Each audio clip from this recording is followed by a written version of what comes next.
Bapak Ibu yang dikasihi oleh Tuhan, kita akan mendengarkan firman Tuhan. Sebelum kita membaca dan mendengarkannya, mari kita berdoa. Bapa di surga, sungguh kami bersuka cita karena pada saat ini kami boleh merayakan Natal. Di tengah-tengah kondisi kami yang sangat terbatas akibat wabah COVID-19 yang masih mengancam kehidupan kami. Tuhan, kiranya Engkau memimpin kami perayaan Natal, terlebih khusus ketika kami akan membaca dan merenungkan firman.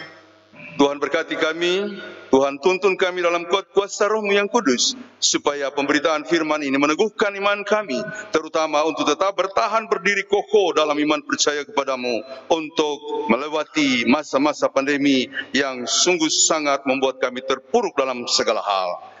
Kami menyambut firman-Mu di dalam nama Tuhan kami, Yesus Kristus. Amin. Mari kita membaca Matius pasalnya yang pertama. Matius pasal 1, kita baca dari ayatnya yang ke-18 sampai dengan ayatnya yang ke-25. Matius pasal 1 ayat 18 sampai dengan ayatnya yang ke-25. Saya akan membacakannya demikian. Kelahiran Yesus Kristus. Kelahiran Yesus Kristus adalah seperti berikut.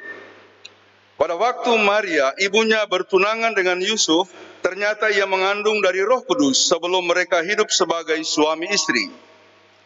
Karena Yusuf suaminya seorang yang tulus hati dan tidak mau mencemarkan nama istrinya di muka umum, ia bermaksud menceraikannya dengan diam-diam. Tetapi ketika ia mempertimbangkan maksud itu, malaikat Tuhan nampak kepadanya dalam mimpi dan berkata, Yusuf, anak Daud, janganlah engkau takut mengambil Maria sebagai istrimu, sebab anak yang di dalam kandungannya adalah dari Roh Kudus. Ia akan melahirkan anak laki-laki dan engkau akan menamakan dia Yesus, karena dialah yang akan menyelamatkan umatnya dari dosa mereka. Hal itu terjadi supaya genaplah yang difirmankan Tuhan oleh Nabi. Sesungguhnya anak darah itu akan mengandung dan melahirkan seorang anak laki-laki, dan mereka akan menamakan dia Immanuel, yang berarti Allah menyertai kita. Sesudah bangun dari tidurnya, Yusuf berbuat seperti yang diperintahkan malaikat Tuhan itu kepadanya. Ia mengambil Maria sebagai istrinya, tetapi tidak bersetubuh dengan dia sampai ia melahirkan anaknya laki-laki, dan Yusuf menamakan dia Yesus. Demikianlah pembacaan firman Tuhan. Terpujilah Tuhan kita Yesus Kristus. Shalom. Saudara-saudara yang ada di pelataran Anjungan Sulawesi Tengah yang diundang secara terbatas, sekali lagi kami mengucapkan Shalom. Yang ada di rumah-rumah yang mengikuti ibadah perayaan Natal GKST Gloria Jakarta secara live streaming ini, di rumah-rumah atau dimanapun berkenan mengikutinya, kami mengatakan dan menyapa Salam. Saudara-saudara, tadi lagu pemuda menyebutkan beberapa daerah. Mohon maaf kalau tidak semua daerah disebutkan. Itu kalau disebutkan satu persatu bisa sampai tengah malam, bisa disuruh pulang satgas kita dari tempat ini. Ya, ada dari Londi, Oma Gereja ya, tidak disebutkan, tapi sudah mewakili yang lain. Ada dari mana? Ya, saya kira Maleku sudah mewakili sama Lamberese ya, Poso, tapi juga saya kira kita juga harus memberikan salam buat saudara-saudara kita yang di Lembah Tongoa yang dirundung duka akibat tindakan keji dari para teroris. Selamat Natal, saudaraku. Saudara-saudara yang dikasihi oleh Tuhan Yesus Kristus, kita sudah melewati masa pandemi dari bulan Maret sampai bulan Desember ini. Sudah berapa bulan kita melewatinya? Sekitar 9 bulan. Ya, saya berharap kita harus tetap kokoh kuat untuk bertahan. Pakai semua hal, lakukan semua hal yang dihimbau oleh pemerintah dan pihak yang punya otoritas. 3M, menggunakan masker, mencuci tangan, menjaga jarak. Ya, karena kita tidak tahu COVID ini bisa atau kemungkinan memapari kita atau kita bisa terpapar oleh COVID. Jadi ya, kita harus menjaga jarak, cuci tangan dan selalu pakai masker. Saya minta izin di depan ini supaya suara saya bisa jelas, saya lepas masker dulu. Saudara-saudara yang diundang terbatas, yang pengen datang banyak sekali. Sampai kita itu susah untuk cut-cut. Ya, kami kadang-kadang harus mengatakan dengan teman-teman panitia harus di-cut. Karena kalau tidak nanti kita akan mendapat masalah. Lagi pula kita juga harus menjaga hubungan baik kita dengan Anjungan Sulawesi Tengah, dengan kantor cabang Provinsi Sulawesi Tengah yang mendukung kita untuk melaksanakan kegiatan ini. Kita doakan semoga tahun depan pandemi ini bisa usai, amin. Kita boleh berkumpul lagi untuk merayakan Natal dan juga Badero. Sebentar tidak ada Dero, mohon maaf ya. Selesai acara bubar. Pokoknya kata pihak Anjungan, jangan sampai jam 6. Pokoknya jam 6 sudah harus bubar. Makanya kita usahakan ini sampai jam 5 saja. Kalau misalnya mau makan boleh, sesudah itu kita bubar. Ya, jadi tidak ada Dero. Walaupun di video saya lihat ada Dero pakai kayu, ya. Saya rasa itu lucu, Badero pakai kayu. Ya, saya kira itu tidak mungkin. Karena biar pakai kayu, anak muda ya tangannya menjalar terus, bisa sampai di tangan yang sebelah. Jadi saudara-saudara, kita doakan semoga tahun depan COVID-19 setelah vaksin nanti ditemukan dan kemudian bisa disuntikan kepada kita, apalagi mereka yang menjadi korban daripada COVID-19 bisa diatasi dan kita akan mengalami suatu kenormalan yang seperti sebelumnya. Ya, kan kita sekarang berada di era new normal. Kita mudah-mudahan kembali ke old normal untuk melaksanakan kehidupan kita. Saudara-saudara, mari kita menghayati Natal, kehadiran Kristus di tengah-tengah pandemi ini. Dikatakan di dalam ayatnya yang ke-23 sebagai berikut. Dikatakan dalam ayatnya yang ke-23 dan itu menjadi ayat rujukan untuk tema Natal PGI KWI tahun 2020. Tema Natal kita berbunyi, mereka menamakannya Immanuel. Nah, ayatnya yang ke-23 dari mana tema itu diangkat, saya akan bacakan sebagai berikut. Sesungguhnya anak darah itu akan mengandung dan melahirkan seorang anak laki-laki. Dan mereka akan menamakan dia Immanuel, yang berarti Allah beserta dengan kita. Nah, di tengah-tengah pandemi ini PGI, KWI itu Konferensi Wali Gereja dari pihak Katolik bersepakat dengan PGI menyodorkan tema ini untuk kita renungkan dalam-dalam di dalam situasi kita yang serba terbatas, dalam keadaan kita yang terpuruk, yakni mengingat kasih Allah yang mau turun dan menyapa kita lewat kehadiran Kristus yang adalah Immanuel. Jadi lalu atau sesungguhnya perempuan itu akan mengandung akan mengandung dan melahirkan seorang anak laki-laki dan mereka akan menamakan dia Immanuel, yang berarti Allah beserta dengan kita. Allah beserta dengan kita. Saya tidak boleh lama-lama menyampaikan khotbah, karena itu saya langsung kepada poin-poinnya. Allah turun melalui Yesus untuk menyertai kita. Allah beserta dengan kita. Yang pertama adalah untuk memulihkan keadaan kita. Jadi bertahanlah saudara-saudara di dalam iman kepada Yesus. Dialah yang akan kemudian menopang kita untuk melewati masa-masa ini dan memberikan pemulihan kepada kita. Jadi hal pertama dalam penyertaan Allah adalah kita dipulihkan. Saya melihat banyak orang ketika dia sungguh-sungguh di dalam Tuhan, dia dipulihkan.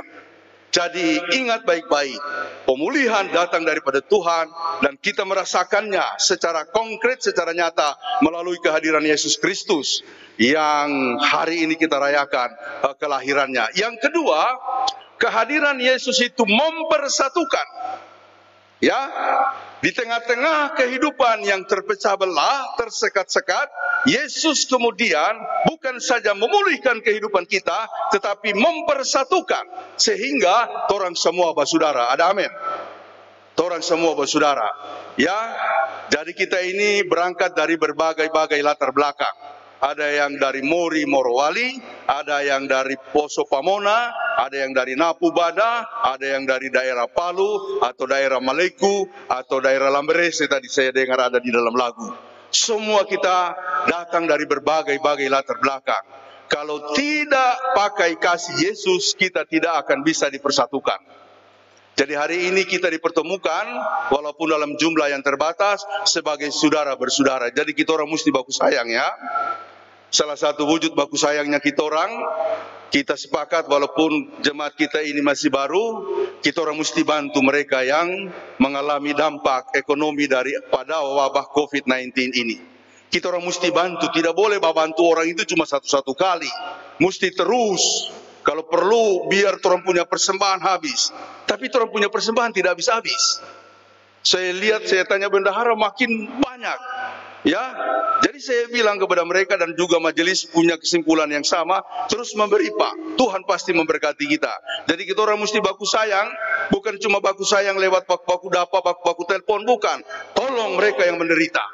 Karena Kristus turun ke dalam dunia, mempersatukan kita lewat jalan penderitaan. Bukan hal mudah. Kalau kita belum berkorban untuk mempersatukan hidup ini, maka itu tidak akan terwujud. Berikan pengorbanan seperti Kristus mengorbankan dirinya, supaya semua kehidupan yang tersekat-sekat dipulihkan.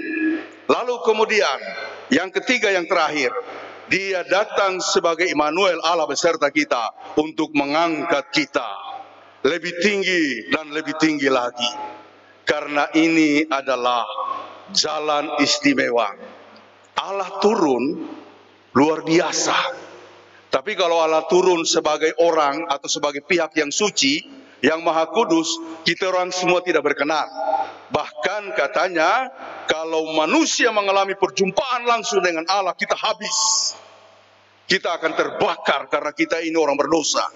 Tidak ada yang layak berjumpa dengan Tuhan. Itulah sebabnya supaya manusia bisa berjumpa dengan Tuhan untuk mengangkat kita lebih tinggi lagi, maka Dia menjelmakan firman-Nya menjadi daging atau menjadi manusia. Firman itu sudah ada sejak mulanya, dan firman itu adalah Allah sendiri. Firman bersama-sama dengan Allah. Jadi untuk bisa mengangkat kita, maka Allah tidak mungkin menyentuhkan kemahakudusannya kepada kita yang serba ternoda karena dosa. Karena itu firman-Nya dijelmakan menjadi manusia, sehingga melalui Yesus kita bisa menggapai tangan Allah untuk diangkat lebih tinggi dan lebih tinggi lagi. Saudara-saudara, sekali lagi, hayatilah Allah sungguh pengasih dan penyayang. Dia memberikan kemurahan-Nya yang nyata dan bisa kita ikuti karena ada jalan atau contoh yang konkret, yaitu lewat diri Yesus. Siapa yang mengikuti Yesus melakukan kebaikannya, pengorbanannya, kasih setianya yang tulus sampai tuntas, dia akan selamat. Kita tidak selamat dengan cara lain. Apapun yang kita punya, kebaikan manapun yang kita miliki, tidak akan pernah bisa menolong kita. Saudara-saudara, kita bersyukur ada suatu ruang yang dibukakan Allah bagi kita untuk mengalami kemurahan-Nya. Itulah melalui Yesus yang adalah Immanuel, Allah beserta dengan kita. Coba pulang nanti pikirkan baik-baik. Oh Tuhan, kami yang bukan apa-apa ini, saya yang bebal, mungkin kita semua punya kejahatan, tapi Tuhan mau memberikan tangan-Nya untuk merangkul kita. Tangan Allah yang penuh kasih dengan ketulusan yang sungguh sangat dahsyat untuk menolong kita. Jadi lupakan masa lalu, dan di tengah-tengah pandemi ini, mari kita kembali bersatu hati untuk memuji Allah karena kebaikan-Nya yang nyata. Saudara-saudara, kebaikan Allah itu mengalir dari mana-mana. Saya sungguh sangat bersyukur kita boleh mengalami banyak perjumpaan dengan banyak orang. Kebaikan Allah itu jangan cuma dibagikan kepada saudara-saudara kita, kepada saudara-saudara Muslim juga, yang Hindu. Karena kasih itu tidak boleh parsial sifatnya, tidak boleh hanya untuk diri kita sendiri. Dia terbuka luas kepada siapapun. Nah, Sintuwu Maroso adalah semboyan yang sangat kuat di kalangan kita orang Sulawesi. Tetapi kalau tidak dibingkai oleh kasih Kristus, Sintuwu Maroso akan menjadi parsial. Kegagalan kita untuk mengembangkan prinsip Sintuwu Maroso adalah karena kita tidak mau terbuka. Saya sangat tertolong dengan Dr. Albert Scrover, seorang sosiolog, antropolog juga yang berasal dari Toronto University, Kanada, yang meneliti 3 tahun lebih di Poso, Tentena khususnya, mengenai masyarakat orang Poso dan bagaimana cara hidupnya. Salah satu yang dia ulas adalah Sintuwu Maroso. Sintuwu Maroso mengalami pengerdilan karena kita tidak mengembangkannya secara kreatif dan inovatif. Apalagi sekarang dipolitisasi untuk kepentingan-kepentingan kekuasaan tertentu. Nah, oleh karena itu mari kita mengembangkannya, tetapi harus dalam bingkai kasih Kristus yang berkorban untuk semua orang tanpa pandang bulu. Semua orang. Buka hatimu, kasihi semua orang, tetanggamu, orang-orang yang ada di lingkunganmu, tanpa mengatakan dia agama ini, agama itu. Jangan lagi berpikir parsial seperti itu. Kasih Kristus adalah kasih yang sangat terbuka luas. Mari kita menanamkan kasih itu dalam prinsip kita Sintuwu Maroso, supaya kita ini Sintuwu Maroso, ya. Jangan Sintuwu Maroso menjadi Sintuwu Malose. Ane memperapi tahu mau bantu kita, oh semangat. Ane kita mau bantu tahu, semangat. Jangan begitu ya. Jadi mudah-mudahan persekutuan kita tetap kokoh kuat dan yang terutama berbingkai kasih Kristus, di mana Dia adalah Immanuel, yang Allah beserta dengan kita. Mari kita kembangkan hidup kita sambil tetap menjaga diri supaya kita mewaspadai wabah COVID-19. Pakai masker, cuci tangan, jaga jarak. Sesudah ini tidak usah kita kumpul, kita kembali ke rumah masing-masing. Kita ambil hikmah Natal bahwa benar Tuhan beserta dengan saya. Saya tidak takut lagi, saya tidak akan goyah lagi. Saya akan dipulihkan, saya akan dikokohkan di dalam Kristus Yesus yang telah hadir untuk kita semuanya. Ada amin? Tuhan memberkati.